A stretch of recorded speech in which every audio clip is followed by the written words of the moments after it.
Hi, welcome to Module 1, the idea of a complete leader. Let's do a quick exercise before we begin. On a blank piece of paper, answer this question. The question is, what defines a leader? I'll give you some time, but better yet, you can give yourself time by pausing the video and then resuming when you're done. Ready? Go. Great, but before I show you mine, what was the first thought that went through your mind when I asked this question? Did you have more questions? Did you know what to do right away? What did you envision? Was there more clarity or confusion or something else? What was the thought that was running through your head? Did you accept it without wondering or questioning? Did you ask, why are we doing this? What happened? Just sit with it if you can play back that moment and observe yourself. The reason I ask this is because I ask these type of questions to leaders all the time, and it's actually quite interesting what happens before they actually answer the question. This is actually one data point in how you show up as a leader. So here are a few observations that I have based on all the various exercises that I've done with many leaders. Every leader reacts differently to the exercises. For this particular question, I've had leaders ask me for more clarification, as in, what type of answer did you want? Did you want me to draw it? Did you want to write it? Did you want me to type it? I've had leaders ask me to give them a sample. I've had leaders start sharing right away what their answer is. They would tell me a story and then go on to explain why this story was relevant. I've had leaders look up in contemplation. It is so amazing and powerful in what you can learn from one's reaction to a question. So it's not completely about the answer that I'm actually interested in. That's part of it. It's about the data that I can mine based on observations of what you asked, how you behaved, and how you answered. This is simply how you show up unconsciously every day in your behaviors, in your actions, and in conversations. And by what we're doing right now, just pausing to answer, well, what did you notice about yourself before you answered the question? That is thinking about your thinking and how you show up. This is what it means to pause, look at yourself, and observe what's going on here. There's no right or wrong answer here, or right or wrong way to show up. It's really taking a moment to pause, reflect, and think about how you act, show up, be, feel, talk, respond, question, understand, and feel. And once you're aware, you have choice, because now you're aware of default behaviors, of how you would show up unconsciously, subconsciously, without interfering or being intentional. It's your current and default wiring, but the question really is, can we create new wiring so that actually we have choice in which wires to use depending on the situation? So we're going to show each other our responses, and I'm going to show you the responses of other leaders that I've asked the exact same question. On a blank piece of paper, answer this question. What defines a leader? Take a moment and pay attention to what you're noticing in these responses. Are you ready? Here's mine.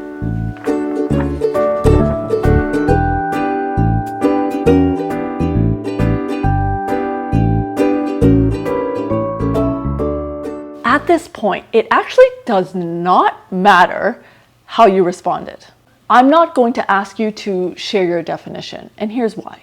There's actually a standard definition of leader in dictionaries, for example, the Oxford Dictionary. Secondly, there's your own interpretation of that definition. Yes, none of them are the same. None of them even closely resemble a dictionary definition. Everyone came back with a different format, structure, layout. So what's the right answer then? Well, that's the point. There isn't a right answer, even though we all know that there's a dictionary definition that exists. It could have been as easy as Googling, give me the definition of a leader. But then why didn't anyone do that? Aren't you curious?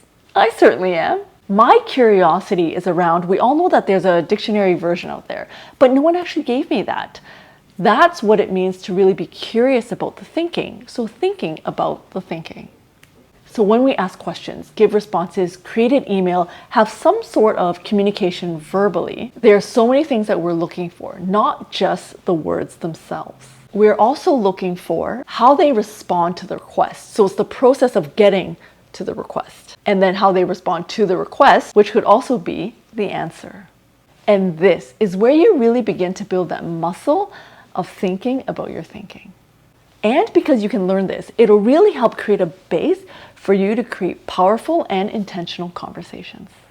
What we'll cover in this module is exploring the definitions of leadership, exploring roles within leadership and how they show up differently in corporate settings, what it means to be a leader as a coach, this very specific role, and what it means to start with self-leadership and how that translates outwards.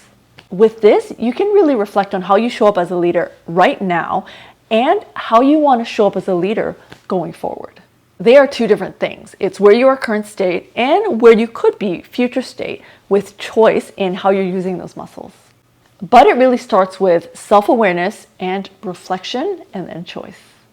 This type of learning process allows you to be aware, be intentional, and repeat behaviors to create a mindset shift to continuously grow and work in optimizing your leadership. So the first few chapters are really about working on yourself, that self-leadership lens, which is really going to set the foundation on how you show up in words as a leader, as a coach.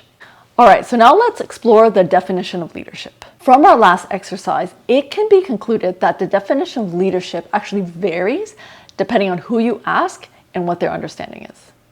And every leader or academic who researches leadership is actually going to give you a different definition as well.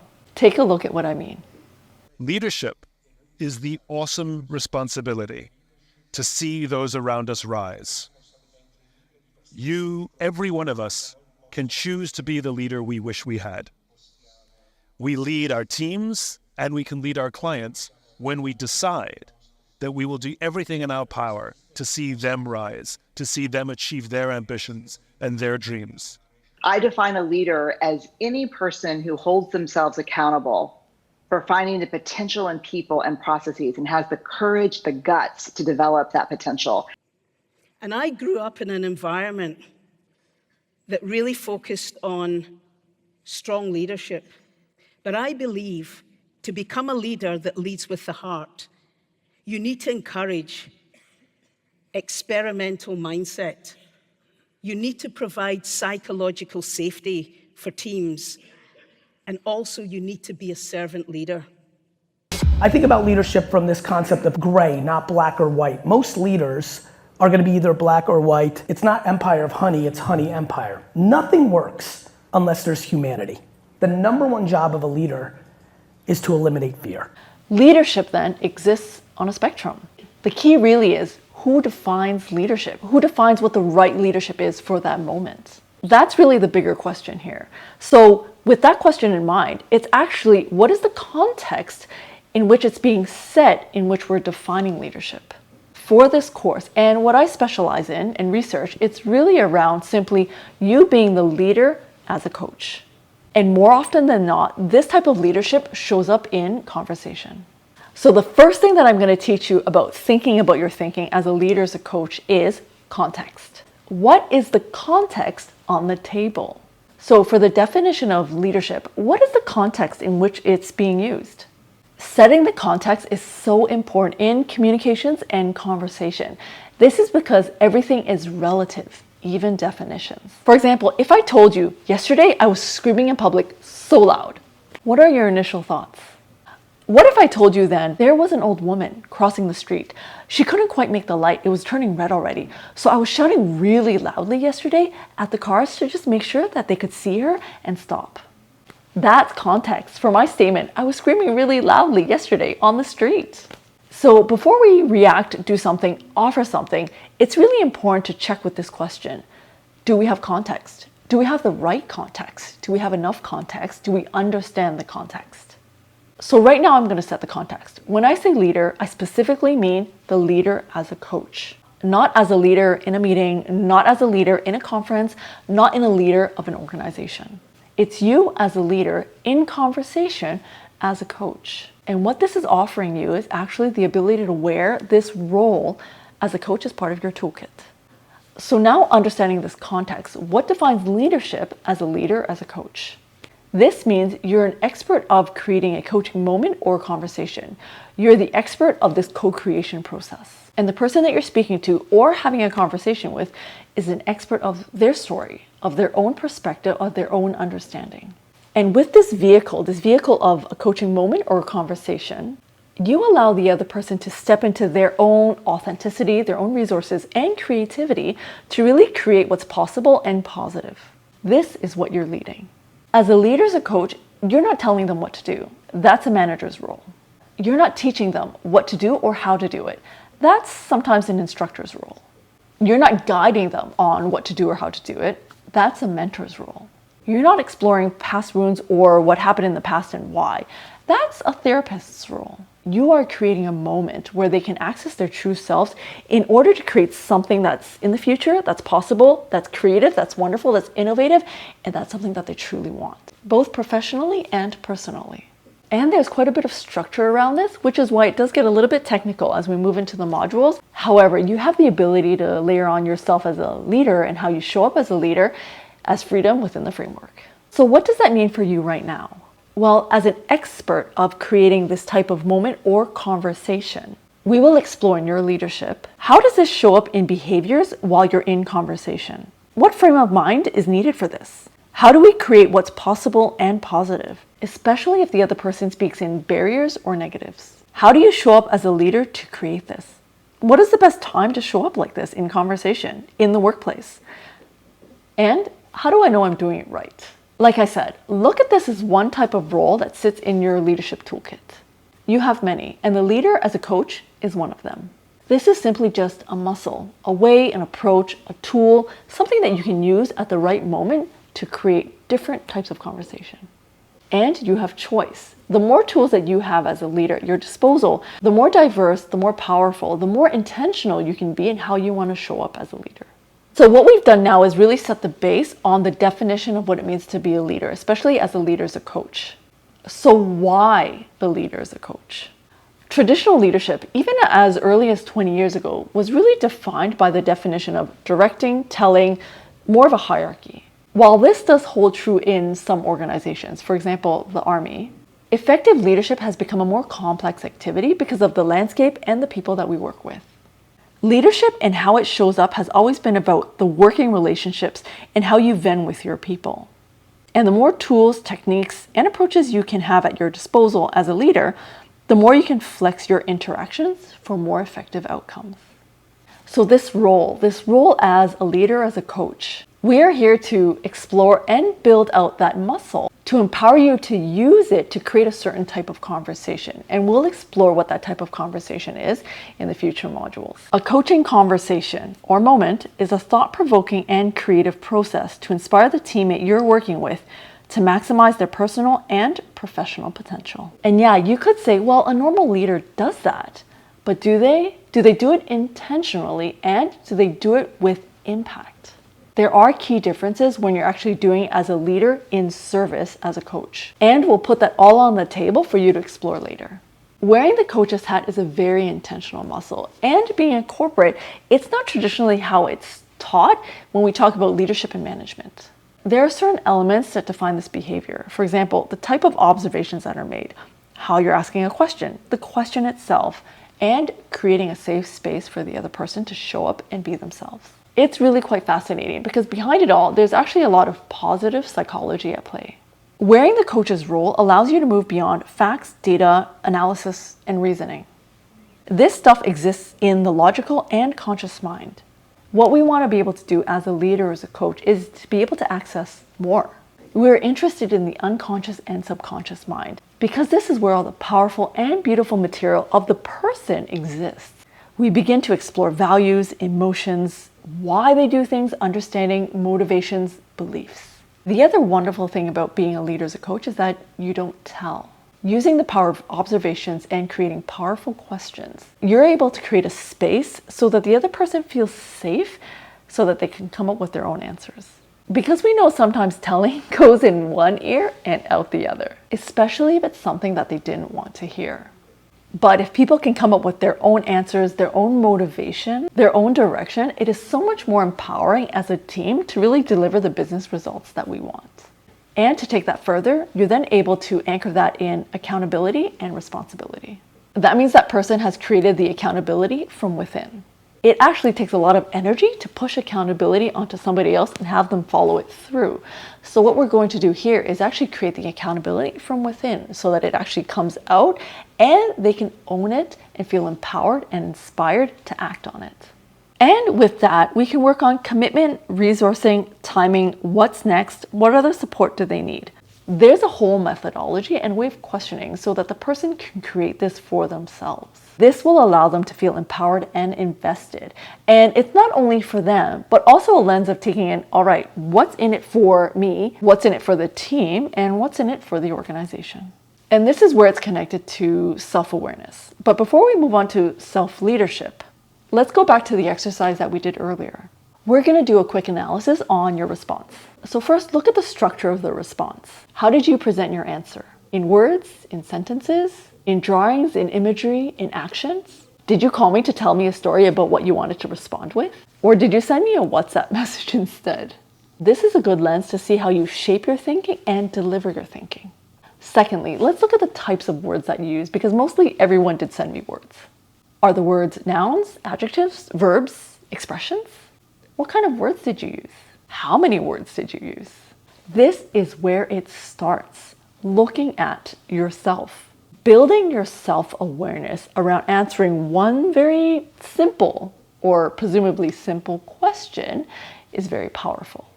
You will have your own way of expressing that answer. You will have your own response to the answer. And that's you. That's what makes you unique. Your own understanding, your own definition, your own expression. And that's what it means to now step into self-leadership with self-awareness. Self-leadership is the ability to be first self-aware and then self-controlled. That means the choices that you're making are intentional. So we just learned, okay, in what context? Great, practice that. Ask me, so Lisa, self-leadership in what context? It's self-leadership in your ability to be a leader as a coach. Your role as a coach in leadership conversations and leadership situations. For example, you can show up as a leader as a coach in a meeting. This means you can create a learning moment for the team at the end of the meeting. Or you can show up as a leader as a coach in a performance review. You can open up an empowering moment for the other person to really step up into their own resources and ability. But to really do this, you must master self-leadership within yourself first. This means knowing the lenses that you wear, the assumptions, the biases, the deductions that you potentially could carry. This also means creating a safe space for the other person to access their own resources, understanding, and creativity.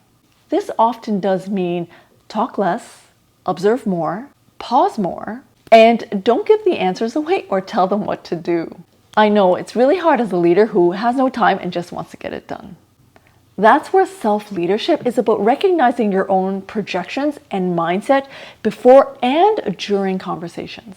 For example, as a leader, sometimes my team will give me incomplete information. So the impatience in me will ask, when will it be done? What resources do you need? Who do you need to sign off on it? How long will this take? The other person can feel and hear my projection of my impatience as a leader. Rather than project my impatience in a little bit offensive questions, you can really empower the other person by asking a neutral and open-ended question. Well, if you were the project manager of this, what is the information that would be useful to you to get this done? Another example is as a parent. If my child who's out doesn't check in, I may call and say, "You didn't check in." Yes, that's a fact, but it's not very empowering, is it? This is me projecting my anger and frustration onto my child. A self-led perspective could be, "Hello, seeing if you're okay. I'm worried that you didn't check in." That's first taking ownership of my worry and frustration without projecting it out, and allowing them to step up in a more open and responsive way rather than a defensive way. In the end, my primary concern is their safety. So that's me actually taking a pause and having self-leadership in what is it that I really want to achieve here? Is it me to project my own emotions and my own deductions and assumptions out there? No. And that's what it means to be self-led and have self-leadership, is really taking that pause before I actually react on my emotions or my own projections and feelings. So these first few modules are really going to teach you to think about your own thinking and how you can start building that self-leadership position. It really does take practice in the form of a pause and a lot of reflection. But when you know, you can't unknow it, and now you have choice. And this is what self-leadership and self-awareness creates: choice. And that's where you as a leader now have choice, knowing that you have a muscle that you can work with, build on, and create different types of conversations in the workplace for you, your teams, your family, the people that you work with, anyone. So here's one thing you can try as you embark on this journey. After you ask a question, give a response, or type an email, take a pause to look at what was the thinking that created that question, statement, or email. Very similar to what we did just now in this module in your response to what defines a leader. 2, what was created? How is it structured? What are the words used? How is the sentence, question, or phrase created? What are the expressions that exist? Let's look at some examples to really bring this home so that you can get a flavor and sense of how you can do this for yourself. Here we have 2 use cases. The first around how am I showing up in responses, and the second is how is a leader showing up in questions. This first use case is really looking at one response and how someone shows up in that response through words, verbs, and expressions. And this is extracted from a leader's conversation and how the teammate responded. But I wanted to use this as just an example, illustrative of how we can look at the subconscious and unconscious mind and some of the mindsets, what's on the table, as a start and a frame for our own reflections of self-awareness towards self-leadership.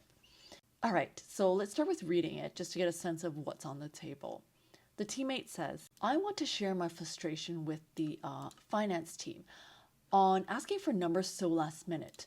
I know I shouldn't be mad because some things are out of their control, but this is happening more and more. I guess I should be more forgiving, but it completely throws off my work schedule and then I can't balance. I could tell them a fixed response time from my side. Any advice how I could do that? The easiest thing to look at first are the verbs. So let's go through that. I'll highlight them in green. The first one is I want to share. And at this point, the more important verbs are the ones that are associated with I verb, rather than they verb. Although the they verb is actually quite interesting because it gives a lens on how that person is seeing the other person. But I ones are important because that's how they're experiencing themselves and the situation. So I want to share this. I know, right? That's interesting. There's something that they know here. I shouldn't be mad. So be mad, to be is also another one, but we'll leave that out for now. But this is happening more and more. I guess is another word. So I'm guessing I should be more forgiving. Forgiving is an interesting verb, but the more interesting one here is actually the more. I'll talk about that later when we go through the words. Completely throws my off work. So throws is another one, although not so important because it's used in an it sense, but it is there for me. And then I can't balance. So that's another one there. I could tell, but it's interesting how there's the could before that. That's the interesting here, which I will explore as well. A fixed response from my side. Any advice how I could do that? All right. So these are all the verbs on the table, and it's quite interesting on some of the verbs that are being used that you could really be curious about. Share is an interesting verb here in that it is more cooperative, in that it's sharing. There's a part of me offering rather than I want to tell you or I want to vent. And so this is what I mean about scaling of verbs, in that how it shows up and how it allows the other person to receive or not. And then I know. This is an interesting one that people talk about too, is like, I know I need to do that. I know I should do that. I know. But... and that's where we're going to talk about some of the words here. Forgiving is also an interesting one, which we'll explore more. But let's finish this in saying tell and do. So they're very critical things here that this person would like to achieve. So tell and do are stronger verbs in that, it's very clear that this needs to happen. There's an action on the table that I'm wishing for. And that's the interesting thing to look at, is that this is my end goal. This is my outcome. I want to tell something, do something. However, the other words in between are actually telling that there's something in the way. And this is where we're going to look at the words. So the first thing I want to point out is I shouldn't. I'm going to highlight this in yellow. I should and I could. This is quite interesting in that if we're telling a story, we're journaling, just pay attention to how often the human conversation contains I should, I could, I would, rather than, and here's what I'm going to challenge is, then why doesn't a user or a person say I can, I will? And that's just something I want to table out for thought, is highlighting at how often someone says I should, I could, I would, rather than the concept of I can, I will. And so what's interesting here is that often it's I know I should, which means there's a position of almost like judgment, is I know I should, but. And that's usually how some sentences very often are structured. And you'll see it here. I know I shouldn't be mad, but. And so there's two sides of this person that exists. There's two parts of them. There's a side that knows this, but there's another side that is, oh, well, I'm on this side. And I think this is just really something interesting to look at, is in how come these two parts exist within us, and just to ask yourself that and get better understanding of why these two parts exist and what that tension is there. The other one that's quite interesting is what I talked about, is the power of the words, right? Tell, do. There's an outcome that clearly needs to happen, but there's something in the way, right? And so using these words, I should, I could, perhaps, these softer words that are just holding back the tell and do is also an indication of the different parts that exist within us. And again, there's nothing right or wrong about the parts that they exist. It's really looking at which part is going to serve you better and which part do we need to think through and help move things forward to get to the outcome that we want. And finally, some of the expressions. So an expression would be this one, which is quite interesting in that before they want to acknowledge, I want to share my frustration with the finance team. Rather than just flowing in, I know it's the finance team, I'm going to make this statement about what's happening with my frustration with them. And so that's something that you could definitely explore. And the but is also an expression as well. One that's highly curious that we could also explore and say, oh, why is this but in the way? What does this but mean? Why? What does the but signify?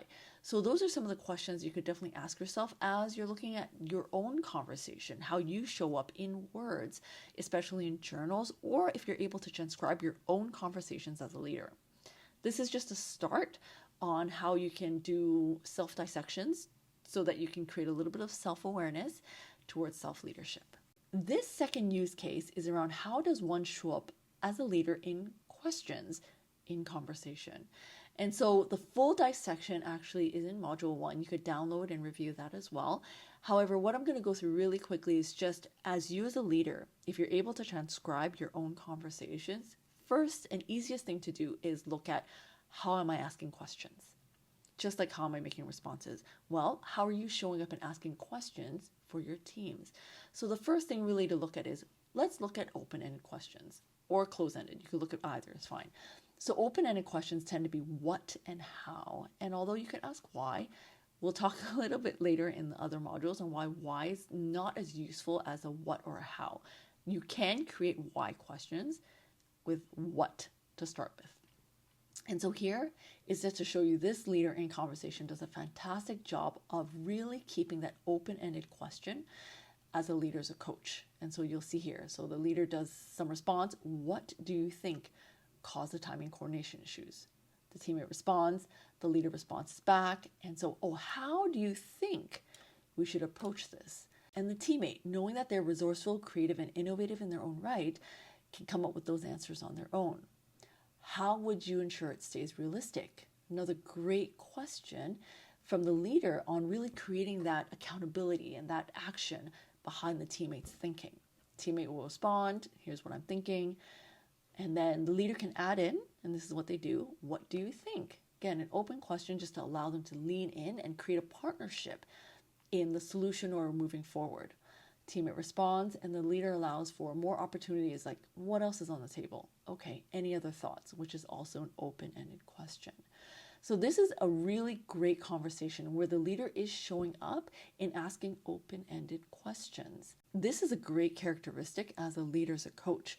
The leader is able to create these open-ended questions so that the person can really tap into their own resources. And as a leader, we're not telling, we're not really necessarily directing them on what to do. You can guide them, certainly. But in this case, it's really allowing the other person to step into their own empowerment, their own resources, and then move towards accountability, their own accountability, to create outcomes for them, the team, and the business. Great. So a few questions before we close this module. What surprised you about these exercises? What are you learning now? What are you learning now about yourself? What will you do with this learning? Sit with it and just reflect. Write it down in a notebook, take some time to let that marinate, whatever works best for you and how this synthesizes into you as a leader. Well done and congrats on finishing your first module. I know sometimes doing this type of learning really stretches your brain, but that's the point. We're exercising this very complex system of our mind, of who we are, of how we show up, of being intentional, of self-leadership, of self-awareness. But slowly and surely, through a layered learning approach, you will get there, I promise. You can drop your questions or your experiences in the community or in the monthly sessions that I run, especially if you've got a use case that you want to go through. Those are the best, so bring them. The next module is about how the mind works, and specifically in a coaching moment or conversation. Well done, and I'll see you in the next module.